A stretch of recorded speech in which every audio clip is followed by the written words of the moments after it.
Our next guest has filed suit. It's phrased against Vice President Mike Pence, but it really goes after an 1887 federal law known as the Electoral Count Act. Joining us now is Congressman from Texas, Louie Gohmert. Louie, how are you? Thanks for being with us on the Howie Carr Show. Sure. Yeah, it's great to talk to you, Taylor. Pass on my regards to Howie, but you couched it perfectly. It is about this 140-year-old bill, the Electoral Count Act, which is got a section that's got to be unconstitutional because it's in conflict with the U.S. Constitution, Article 1, Section 1, and the powers that the vice president is given under the Constitution there in Article 12. So it needs to be resolved. We need a declaratory judgment from the court as well as injunctive relief.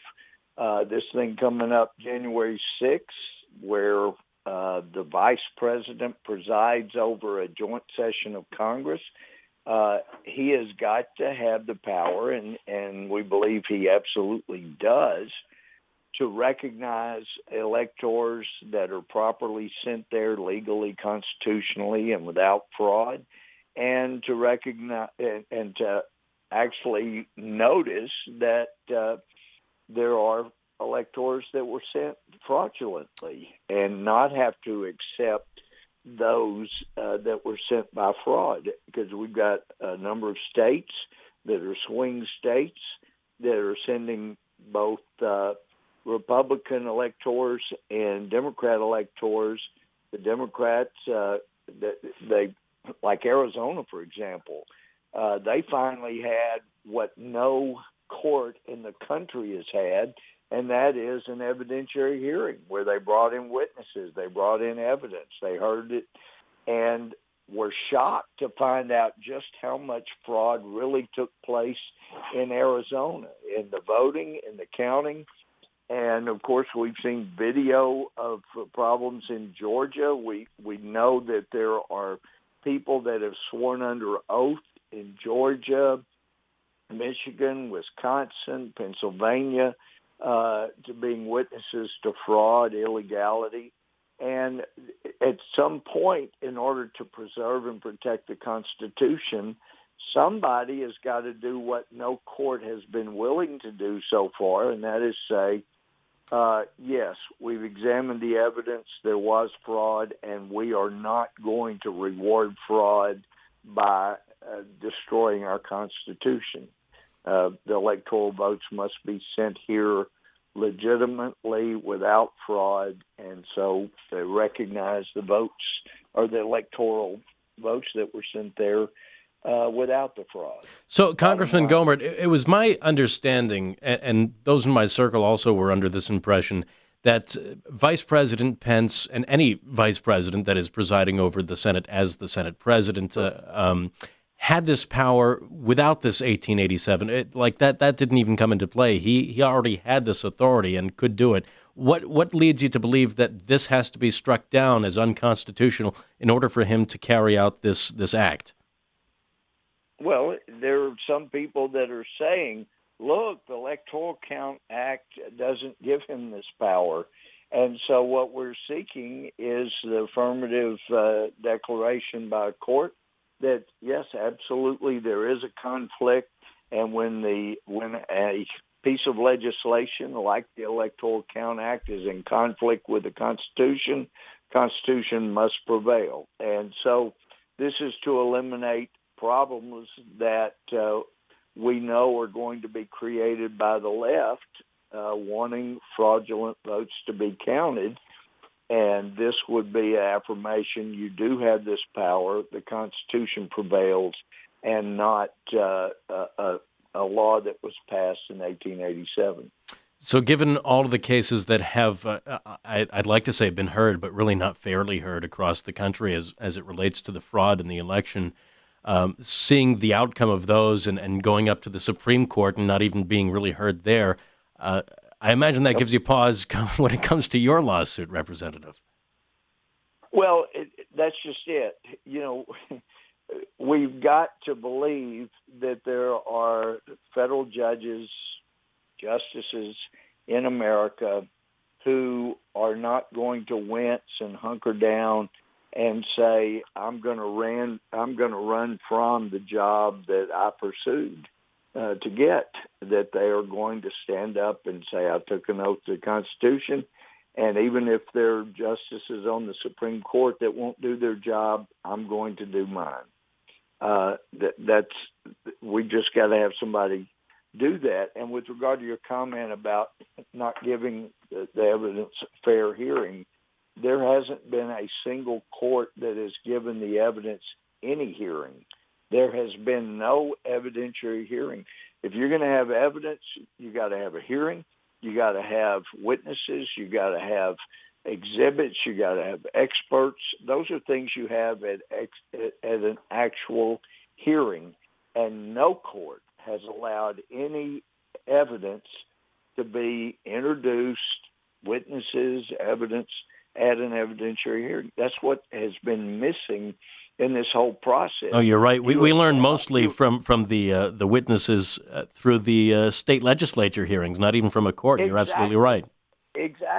Exactly. In Arizona, they weren't sure that they wanted to have a hearing, but there were enough that decided they should.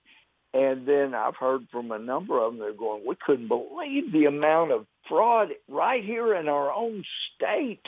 We cannot allow that to prevail. I've heard from people in the Georgia legislature the same way. They couldn't believe that kind of fraud happened right in Georgia. So, and by the way, you played the clip of Biden saying, we can't have 30 clips in a gun. Obviously, he didn't know what he was talking about. But when the Democrats were pushing hard to restrict the number of rounds in a magazine, I had a guy come up to me in the Capitol go, Congressman Gohmert, you don't know me, but I'm from Georgia, and we sure hope that you not restrict the number of rounds in a magazine, because what we found where I live, we found on average it takes around 50 bullets, 50 rounds to bring down a drone, and we really need all of those rounds. And I thought I was looking for him to start laughing. He never did laugh. And wow. Well, the FAA just approved drone flights at night. I saw that story. We can get into that another time. Yeah. Wow. Yeah. Well, they'll probably get more active where this guy was from. But anyway. Yeah, so we know that in the Oval Office, this has been a discussion. Jenna Ellis tweeted out the article. We just had a guest on, Dr. Ted Noel. You may have read his piece in the American Thinker. President Trump has retweeted about this possibility on January 6th.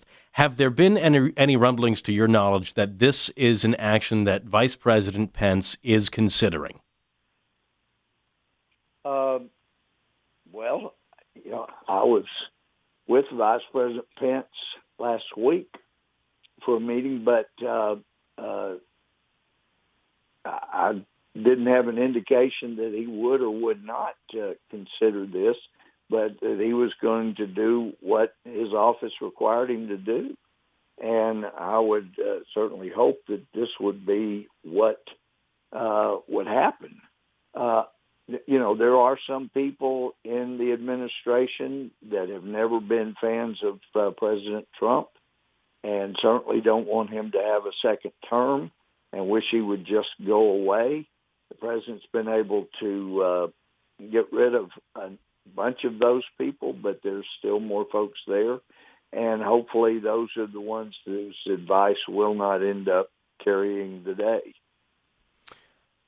How do you see elections being shaped out in the future? We can't trust this one that we just had. I'm sure there are others looking back that really raise questions in our head, what we've seen in 2020. Sure. What do we do to fix this?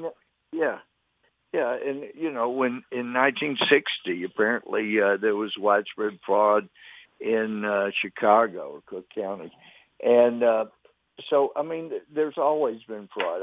In East Texas, I had a guy that the Democrat that told me that prior to my election, he was paying a lady for anywhere from 1,200 to 1,500 votes each election, and it's gone on. Lyndon Johnson no question about it. There was illegal voting that happened down in Duval County back decades ago.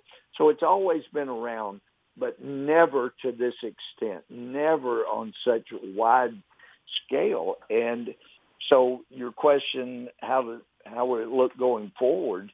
If we don't get the results of the fraud stopped so that fraud carries the day, then you're turning over not just some certain implants in the FBI, Justice, and the Intel. You're turning over all the reins of power. And you see what they did to President Trump in trying to, they attempted a coup, absolutely. All of the fraud that was created within the FBI and the Justice Department. Once you turn over all the reins of power, these Republican clowns that think they'll come back and win in 2024 with Trump out of the picture, they don't understand. There will not be another Republican win national office going forward if this fraud is allowed to prevail in this election. It's just that clear. It's that simple. And there are a lot of Americans that are not going to let it prevail. So if there's anybody that's got concern about, this may tear the country apart. No, it's going to destroy the country if fraud prevails. And you should not be intimidated by the fascists, Antifa. They call themselves anti-fascists when they're the worst fascists in the country. But we have got to stand up to all this wrongdoing and not be intimidated by the violence they're threatening. That is the way you have a revolution, is to allow people, a socialist revolution that is just to have good people say, I don't want to get involved. I don't want to risk a problem. We cannot let violence and intimidation and fraud carry the day as it's headed toward right now. We can't let that happen. One last thing before we go, Congressman Gohmert. Yesterday in the House, they approved by a two-thirds majority to send to the Senate a $2,000 COVID check relief for American citizens. You voted no. Why? Well, I could have agreed to that. I've had so many businesses that have told me they are going to have to file bankruptcy. And some of the restrictions on the payroll protection plan, some of the things that we passed have not been adequate to keep them in business. We've seen a lot of businesses go out of business. But there was so much pork in the bill that was originally passed with the $600 that we needed to make cuts.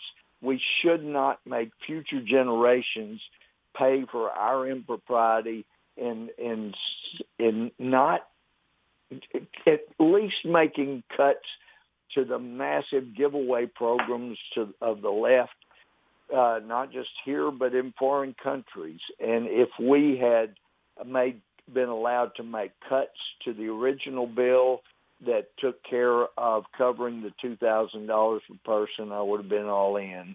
I would have likewise been all in if we had geared that more toward businesses and cut out some of the just insane appropriations in the underlying bill. But we weren't allowed to do any of that. We weren't allowed to amend it. That's not the way you do legislation. No, it's not. I was very disappointed. I'll be honest. I was very disappointed with President Trump on Sunday night when he signed the bill as it stood. I believe he did it in good faith that a $2,000 check would be on the way to American citizens. But it's just too much. We don't need gender studies in Pakistan. No. Oh, no. And, in places where they allow women to walk first because there are landmines around, we don't need to be sending money to them to work on gender studies. You're right. All right. Thank you very much, Congressman. I hope you had a nice Christmas and a Happy New Year to you and your family as well. Appreciate your time here. Thanks so much. 844-500-4242. I'm Taylor Cormier, filling in for Howie Carr. This is the Howie Carr Show. You can call him Fat Boy, just don't call him late for dinner. It's Howie Carr. Take advantage of HelloFresh's limited time New Year sale.